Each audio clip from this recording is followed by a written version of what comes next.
Hey guys! Start by adding half a cup or 60 grams of all-purpose flour, a quarter teaspoon of baking soda, half a teaspoon of baking powder, a pinch of salt, and 2 tablespoons of cocoa powder. It's important to sift the cocoa powder because it tends to clump. Whisk everything together until it's evenly combined. In a separate bowl, add a quarter cup or 55 grams of light brown sugar, a quarter cup or 60 milliliters of soy milk,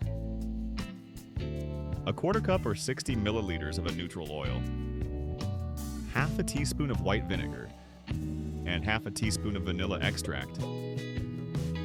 Whisk this mixture together until the sugar has mostly dissolved and everything looks smooth and cohesive, then set it aside.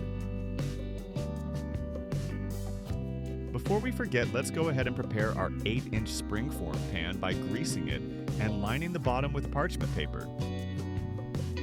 Now pour the wet ingredients into the dry. Gently mix everything together until just combined. I prefer to fold the mixture because it helps prevent over-mixing, which can make the cake dense.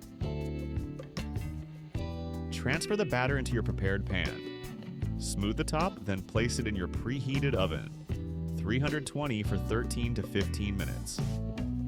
A toothpick inserted into the center should come out clean or with just a few moist crumbs. Remove the cake from the oven and let it cool in the pan. While it's cooling, let's move on to the chocolate mousse.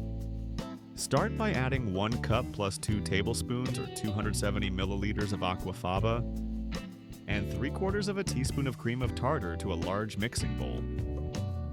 Beat the mixture on high speed for about 10 minutes. It may look foamy at first, but be patient. Eventually it will thicken. When firm peaks form, which is where they stand up but curl at the tip, slowly add in 2 1/4 tablespoons of sugar over the course of 1 minute, while continuing to beat on high speed. Adding it in slowly helps prevent it from deflating. Continue beating until stiff peaks form. Stiff peaks are when they point straight up. And finally add 1½ teaspoons of vanilla extract and beat just until it's incorporated. Next, let's melt the chocolate. Set up a double boiler by placing 1 inch of water in a medium pot and bringing it to a gentle simmer over medium-low heat. And place the bowl over the pot, making sure the bottom of the bowl does not touch the water. Add 2 cups or 360 grams of chocolate chips to a large heat-proof bowl.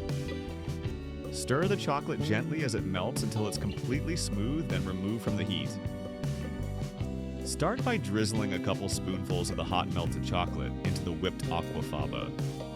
Gently fold it in using a spatula, taking care to scrape from the bottom and fold over the top until it's mostly combined.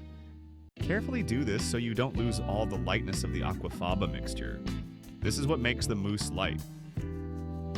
Repeat this process, and for the final addition, fold until the mixture is uniformly brown and completely combined. Before adding it to the cake, run a silicone spatula around the edge to make sure none of the cake is stuck. Spoon the chocolate mousse over the cooled cake, spreading it into an even layer all the way to the edges. Place the cake in the fridge to chill for 30 minutes so the mousse can set slightly before adding the ganache. While the mousse is chilling, let's prepare the chocolate ganache. Start by setting up the double boiler just like before. In a heat-proof bowl, combine half a cup or 90 grams of chocolate chips and half a cup or 120 milliliters of vegan cream. Place the bowl over the pot and stir until the chocolate is fully melted and the mixture becomes smooth and fully combined. Take the cake out of the fridge and carefully pour the ganache over the mousse. Tilt the pan or use a spatula to spread it. I'm going over it with a silicone spatula to give it a rustic look, but you can design it however way you want. Return the cake to the fridge and let it chill for at least 3 hours.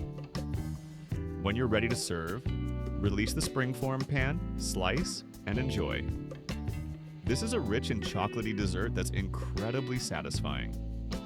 Don't forget to like and subscribe, and I'll see you in the next one. Thanks for watching.